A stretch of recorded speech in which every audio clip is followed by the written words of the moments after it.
शैतानिर्रजीम बिस्मिल्लाहिर्रहमानिर्रहीम अस्सलामु अलैकुम dear class 8. This is our 26th lecture of general science book from unit number 5, that is chemical reaction. This chapter is about some of the basic concepts of chemistry. First of all, let's take few minutes to revise the previous lecture. Question number 1 is, what is a chemical reaction? We have discussed in detail in our previous lecture that what is a chemical reaction. Chemical reaction is actually rearrangement of atoms to form new substances is called a chemical reaction. For example, burning of coal is an example of chemical reaction. When carbon burns in the presence of air, that means that in the presence of oxygen, burning takes place and it converts into carbon dioxide gas, and during this chemical reaction atoms rearrange themselves. How atoms rearrange themselves? For this purpose you have to watch the previous video. Next question is, what are reactants and products?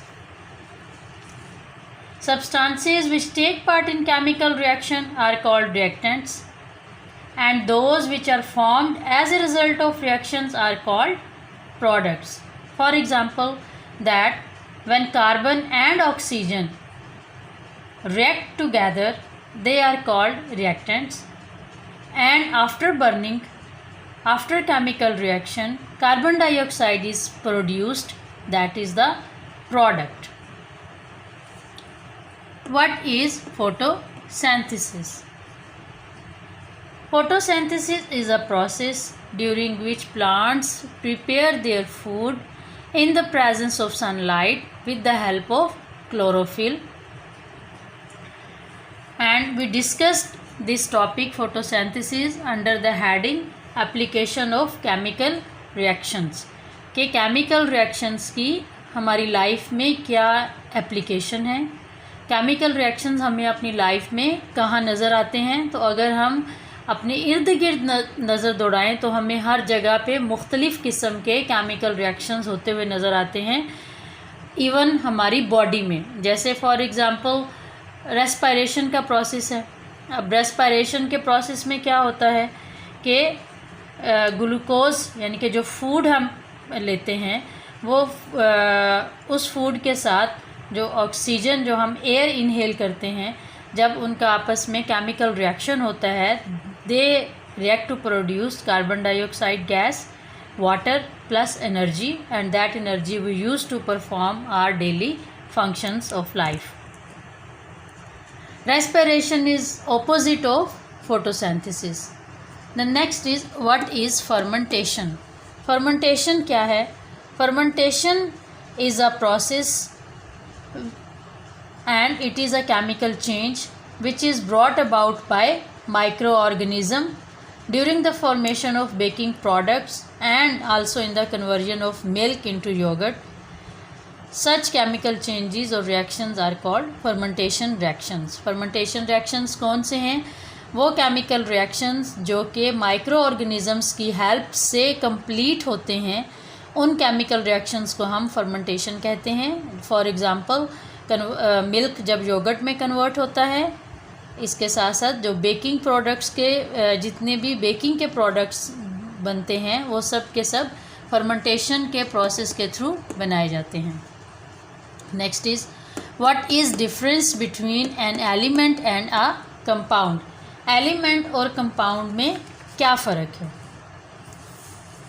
The substances which are made up of same kind of atoms are known as elements. For example, this is hydrogen.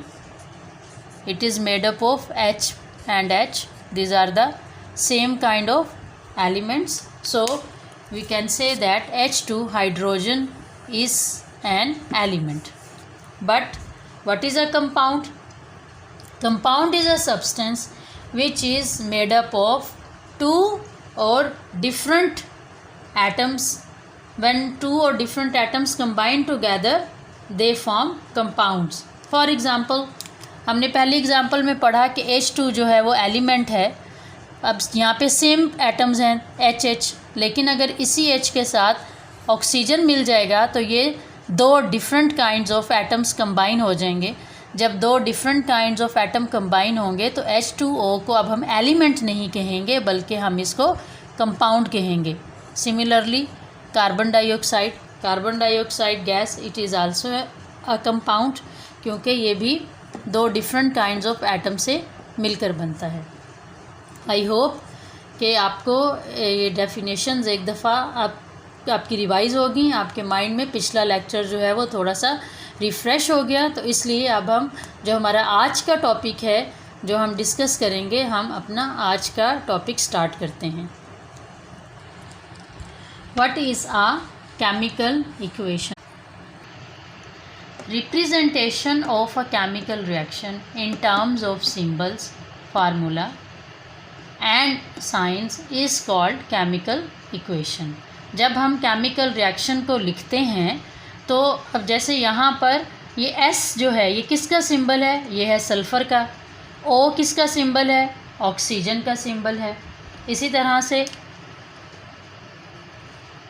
यहाँ पर जो product हासिल हो रहा है वो product क्या है? Sulphur dioxide.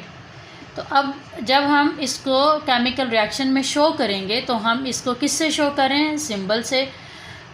हमारे पास जितने भी एलिमेंट्स मौजूद हैं, एक पीरियोडिक टेबल है, उसमें वो तमाम के तमाम एलिमेंट्स जो हैं उनके सिंबल्स के साथ उनके नाम लिखे हुए हैं. और ये साइंटिस्ट ने मतलब अपनी आसानी के लिए ये सिंबल्स का सिस्टम रखा, क्योंकि अब जैसे ये तो बहुत छोटा सा एक केमिकल रिएक्शन है लिखने में, लेकिन केमिकल रिएक्शंस बहुत लंबे लंबे भी हैं नेक्स्ट क्लासेस में जाके, तो फिर उनको लिखने में बहुत प्रॉब्लम होती है. इसलिए उनको सिंबल से डिनोट कर दिया जाता है ताकि समझने में भी आसानी हो और लिखने में भी किसी किस्म की मुश्किल पेश ना आए.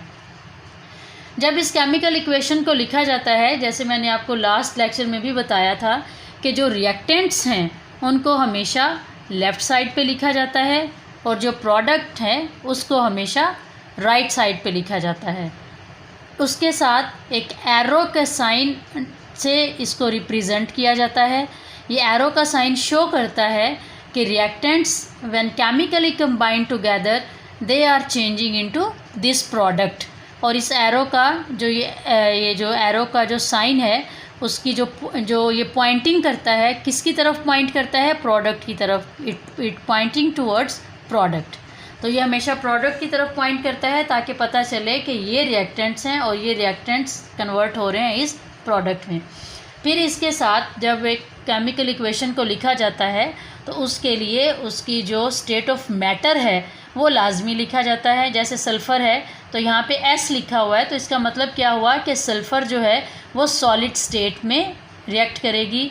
ऑक्सीजन है तो ऑक्सीजन गैशियस स्टेट में रिएक्ट करेगी. और जो आगे प्रोडक्ट हासिल हो रहा है सल्फ़र डाइऑक्साइड, तो वो प्रोडक्ट भी क्या है? वो भी गैस है.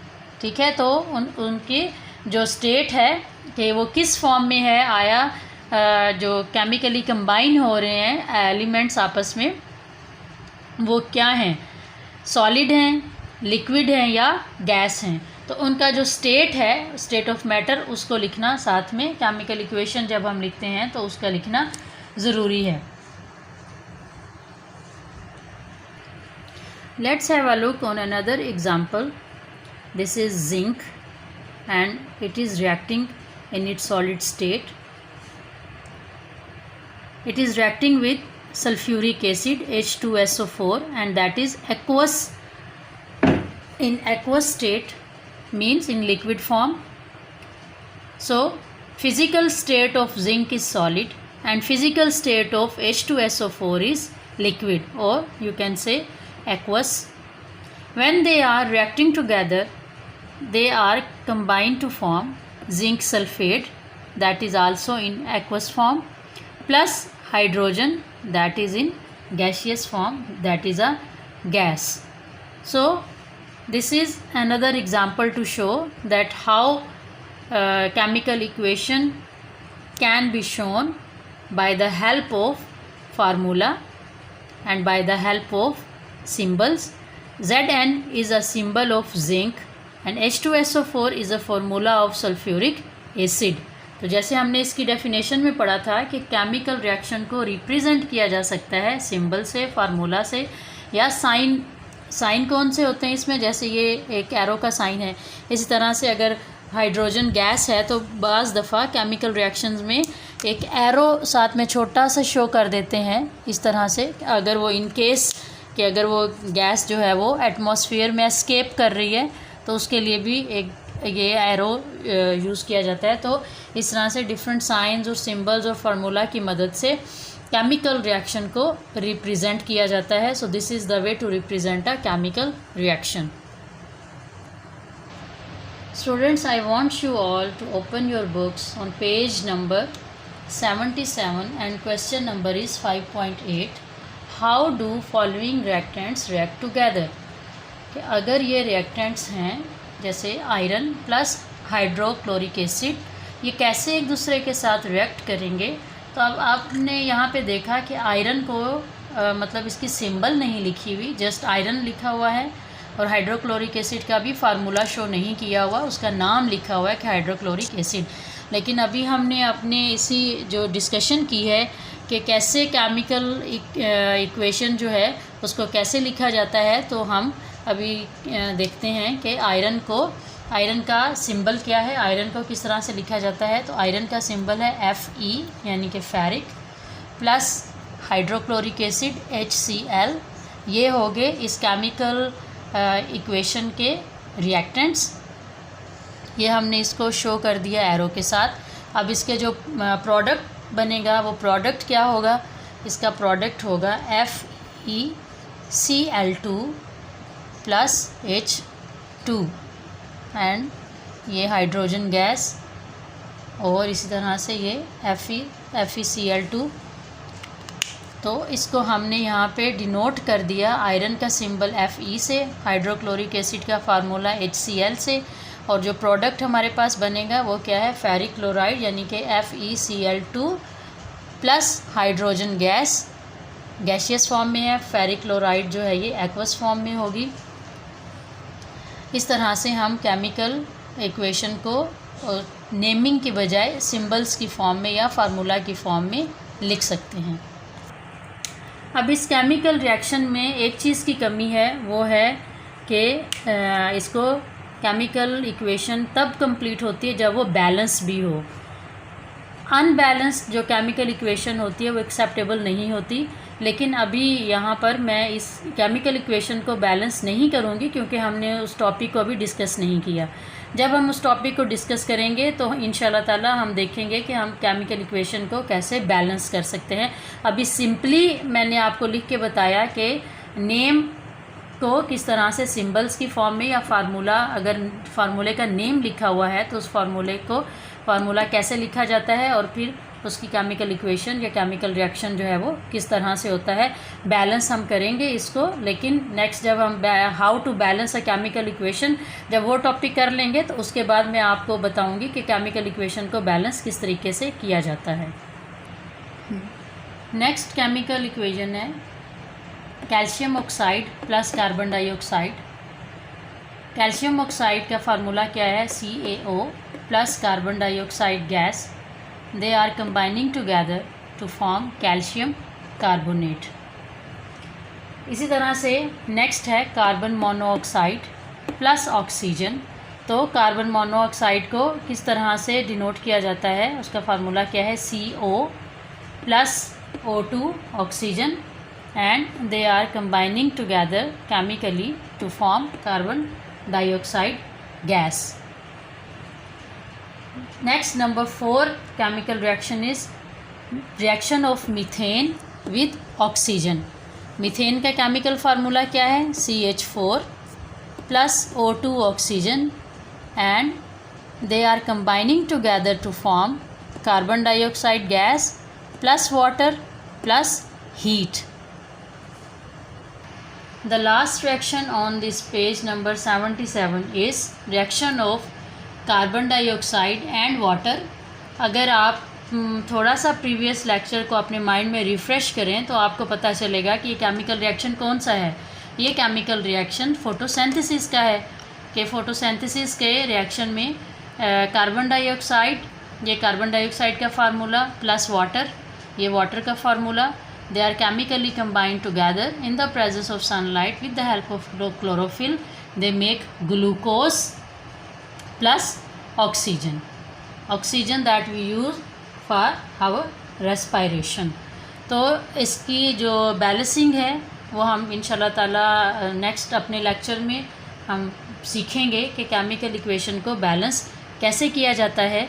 अभी इस एक्टिविटी को आपके साथ शेयर करने का पर्पस ये था कि आपको पता चले कि केमिकल फार्मूला जो है उसको सिंबल्स की फॉर्म में या केमिकल इक्वेशन को अगर नेम के साथ इन केस हम करते हैं। अब यहाँ पर ही आप देख लें कि मेरा ये बोर्ड है थोड़ा छोटा है तो एक पूरा रिएक्शन जो है वो लिखना पॉसिबल नहीं हो रहा। तो अगर इससे बड़े बड़े केमिकल रिएक्शंस आ जाएं तो उसको फिर लिखने में बहुत प्रॉब्लम होगी और समझने में भी प्रॉब्लम होगी। तो इसलिए इसको सिंबल्स के साथ लिखा जाता है ताकि लिखने में और पढ़ने में दोनों तरह से आसानी हो सके। मुझे उम्मीद है कि आपको आज का ये लेक्चर अच्छी तरह से समझ आ गया होगा, जो कि किस बारे में था, केमिकल इक्वेशन के बारे में था कि केमिकल इक्वेशन क्या होता है और केमिकल रिएक्शन को लिखते हुए इसकी क्या इम्पोर्टेंस है। अभी आपको मैं होमवर्क की तरफ हम चलते हैं। आपने जो होमवर्क करना है एक तो सेम यही question number 5.8 on page number 77, how do following reactants react together.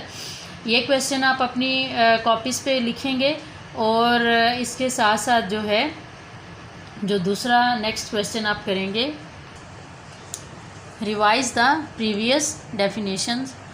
जो लेक्चर से पहले भी हम कुछ डेफिनेशंस को रिवाइज़ करते हैं, तो जितने भी इस यूनिट नंबर 5 में प्रीवियस लेक्चर में जितनी भी डेफिनेशंस हैं, जैसे एलिमेंट है, मैटर है, सब्सटेंस है, इसी तरह से फिज़िकल चेंज है, केमिकल चेंज है, केमिकल रिएक्शन है, रिएक्टेंट्स हैं, प्रोडक्ट्स हैं, अभी आज केमिकल इक्वेशन के बारे में पढ़ा। तो इन सब ये जो जितनी भी डेफिनेशंस हैं, इन सब डेफिनेशंस को आपने रिवाइज़ करना है। रिवाइज़ करने से मुराद ये है कि आपने इन तमाम डेफिनेशंस को अच्छी तरह से याद करना है। अल्लाह आप सबको अपनी हिफ्ज़-ओ-मान में रखे। Stay safe. अल्लाह हाफिज़।